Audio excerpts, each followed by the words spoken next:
What's up, everybody? This is Luna Stower here at Ispire, Chief Impact Officer for another Ispire session.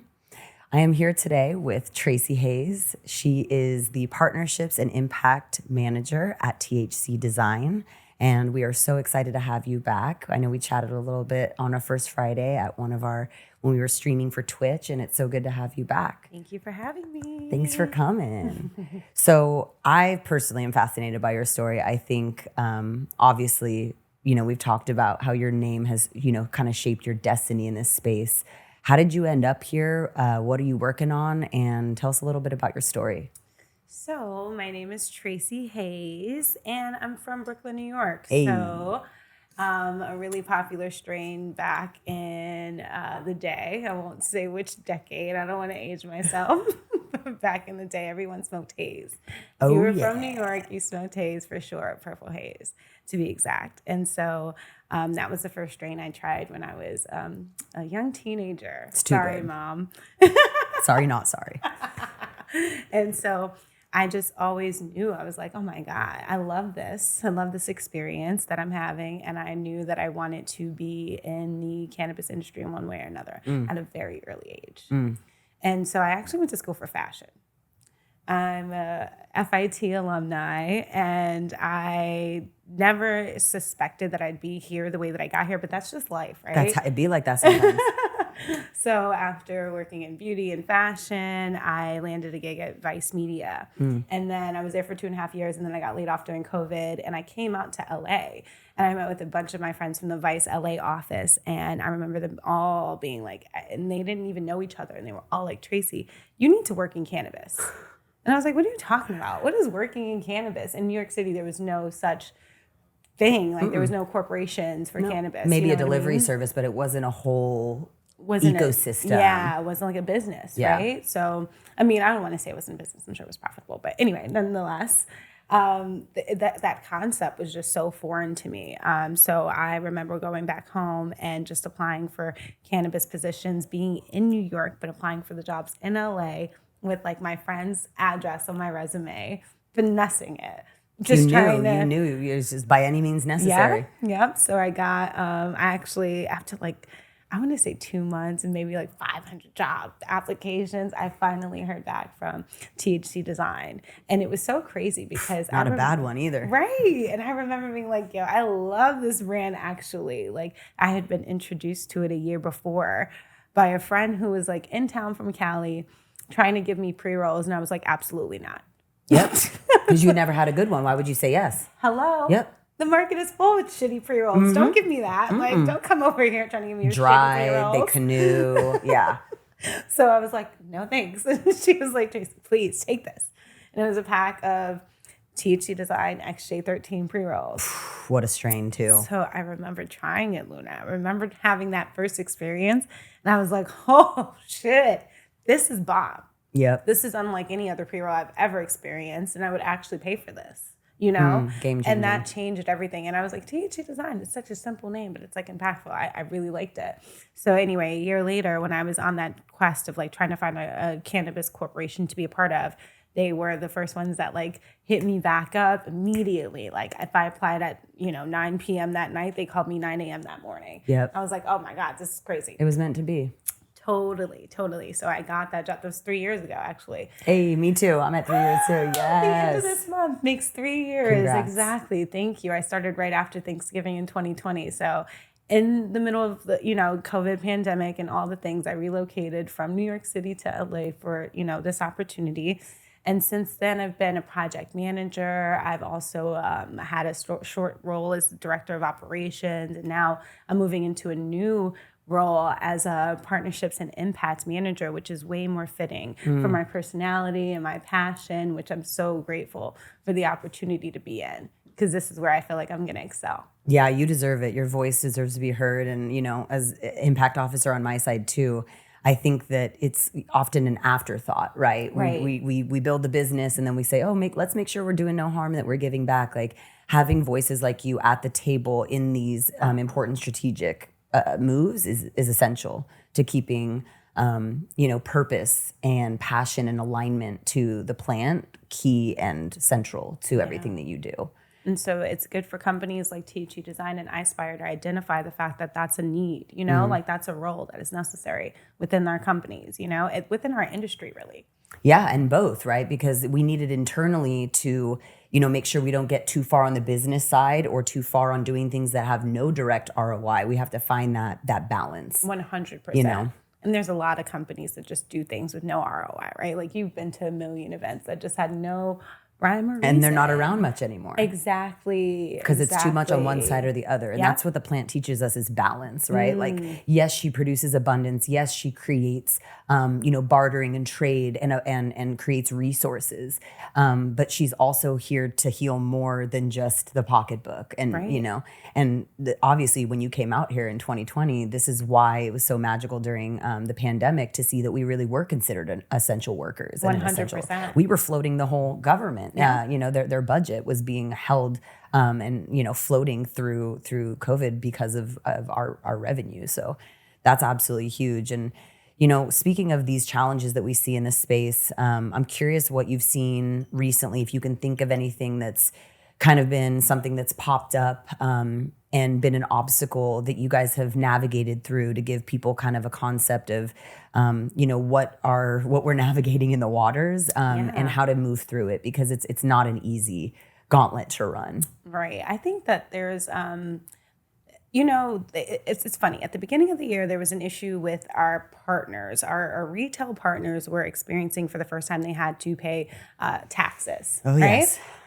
And I think that at that point, it's easy to kind of turn against your retail partners, be like, no, you got to pay this, or you know what I mean? And just get kind of into ego battle of whose responsibility is this, but working together and understanding that we're an ecosystem, like consumers don't need to know what we're facing on the back end and our challenges. Like they just want the product, you know? So making sure that we stay working with the partners and being graceful, gracious during any challenges so that the consumer doesn't suffer. I think we had to navigate that. But funnily enough, a couple of months later, we went through our own personal challenge of relocating. So we relocated our distribution center by like 20 miles.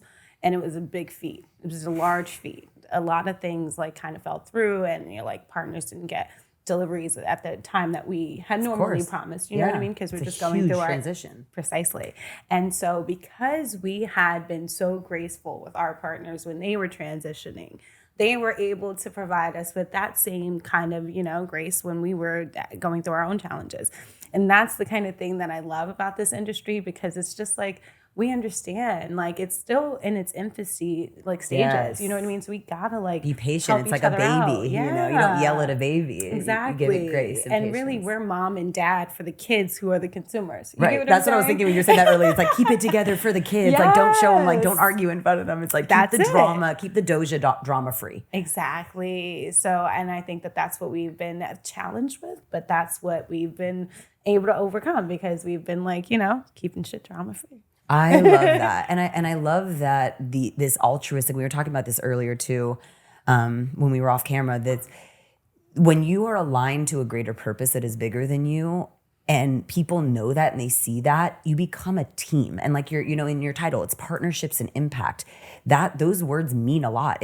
To be a partner means it's going to be an ebb and a flow. It's going to be a give and a take. And we need to be long-term minded. I feel like whether it's capitalism or the cutthroat nature of the cannabis industries that move from traditional into regulated, there's like these knee-jerk reactions and this very transactional, what have you done for me lately? Yes.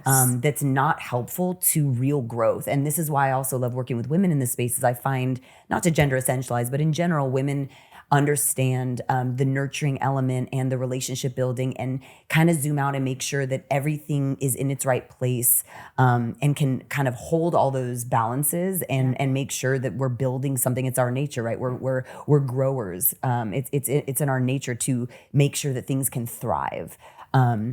There's the divine masculine energy that all of us carry too, that's a little bit more assertive and goal-oriented. Those are beautiful things. We need that in an industry. We have to have the receptive moments and the assertive moments. Those things bring it together, but I really appreciate that. Like you said, it's all about the balance, Yeah. How are you feeling about, 2024? Are you seeing, what's in if you have a little crystal ball, what would you imagine happening, and what are you excited about?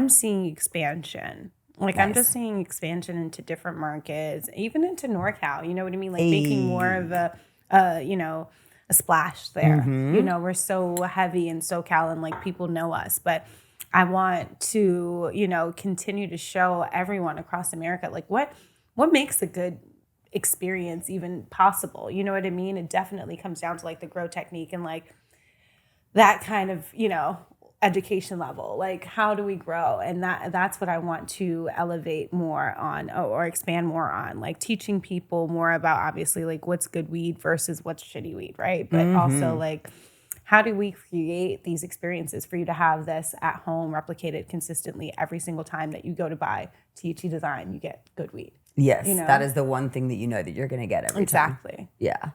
And I think that, the key is that consistency. Like we keep screaming from the rooftops, we're going to replace pharma. We're going to, be in every household. Everyone has a right to it, but we're not going to be able to scale without consistency. We're not going to be able to grow and be in every medicine cabinet if we don't have reliable kind of, even if there's a little difference, obviously some pheno, I'm a home grower. We had, 3 different pheno expressions from the same genetics. Right. One's a little more sleepy and purple. One's a little more uppy. They're all kind of on this hybrid scale, So I like that, it's still a botanical product, right? And that's coffee's not going to be the same every time, but it's from the same region. It has that's why you have to similar educate. elements. Exactly. And it's a special product. It needs 100%. Not expecting a Coca-Cola, right? You don't expect something that's going to be the exact same. Manufactured in a lab. Exactly. It's not that, so just expressing like why this is different or why this is, slightly off or, you know what I mean? But making sure that consumers don't think that they're being gypped or that they're getting a different, you know what I mean? Yeah. Like, people want to feel like they can connect with, and just like your friend who brought it out to New York. Yeah. She's excited to share it. That's the beauty of this space is when we find something beautiful. It's not like the fashion world where you find a cute designer and you don't tell anyone where you got it. It's no gatekeeping here. No.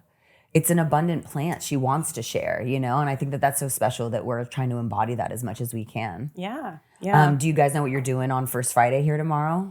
I don't know. I'm not sure. Last but time I'll was be super here. fun with that little claw The game claw that machine? picks up the little nugs and I'm sure it's going to be can't interactive wait. for sure. People were, people who come here a lot and have tried a lot of different flower, everyone really had beautiful responses. I love that. And even the activation. brand that was just rolling joints, I forget who they were. Yeah, Lux Rolls. Lux Roll, they were actually using our flower. Yeah. So that was great. It's it was perfect. like 2 different experiences, but for those who can roll and those who can't. Yeah, shout out to Hoppa. We should probably have Hoppa on this podcast too. She's an amazing leader and is also very aligned to the plant. And I love how people come in from so many different places, and the fact that you come from the fashion design space and you're with THC Design. I mean, how perfect are these things? It's so funny. It's amazing. Even for me, it's like people are like, oh, you used to be a public school teacher and now you're in corporate cannabis. What does that mean? And it's like, it's the same thing. It's education. Yeah. It's making the inaccessible accessible. That's so huge. So where can folks find you? Like what's the best kind of, are you on LinkedIn and Instagrams and all the things? I'm definitely on LinkedIn and Instagram, Nice. probably more so than any place else. So on Instagram, I am _ Tracy Hayes, TracyHayes. And on LinkedIn, I'm just Tracy Hayes. Love it. And I just learned today that she was named after Tracy Chapman, which is just like fangirl till I die for that woman. Yeah, shout out to my mom. She loved Fast Car. Who didn't? It's still, they just remix it and they just do they brought it back. It's I know, classic. because it's the You're a 35th year classic. anniversary. And the purple haze is also really back right now too. All the land race strains are making a comeback. It's my time. No, I'm joking. I'm sure people freak out when they hear about the XJ13. That's such a classic strain. So good. I know, it is a good one. Good. I love it. It's my favorite. Yep. It's a sativa dom, right? Yeah. Yeah, I prefer it too. I'm an indica girl. I'm an indica girl through and through. My favorite strains are King Louis. Ooh. I love King Louis. Love a good King Louis, but also Skywalker. Skywalker is Yeah, just that's a classic. great. That is a good one. I'm a Larry girl. We just did our first breeding project at home in my backyard, and we just crossed everything by Larry. Oh my It's God. like Gobi. What do you have coming? We have a landrace Hawaiian that we crossed with the Larry OG. We have wedding cake, acai. Yeah. We have a really good friend who's a Belizean. He's been growing for generations. He comes from the Rastafarian background, and he's just got unbelievable genetics from like generations ago. So we're so excited. It is so fun, by the way, to breed. Really? Yes, and it is very easy as long as you can keep the males from the females. Okay. Like we had it at a different property. Yeah. But yeah, you get to sprinkle the little fairy dust on it and wait, and then pop the little seeds out, and they're beautiful to look at, and you get to be like, wow, I get to actually. It's like life is a little petri dish. Aww. You know.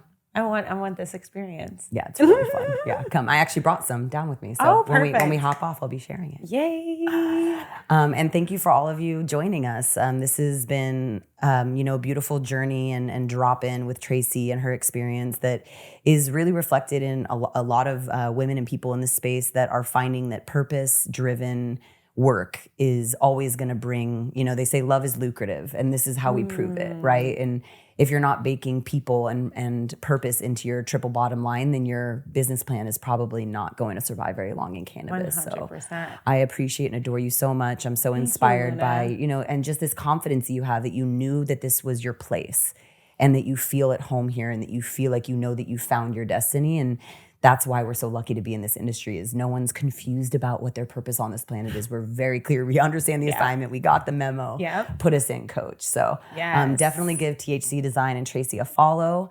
You could find us on all platforms at Get Ispire. And I'm Luna signing out, and so excited to continue having these conversations to build community and highlight thought leaders in the space that are making it a pretty cool space to work in. I'm pretty lucky to be here with you. Thank you, Luna. I'm so honored to be here with you. Please, know that I'm so grateful for you and this opportunity. Thank you. Yep, it's all of us or none. So yes, high five.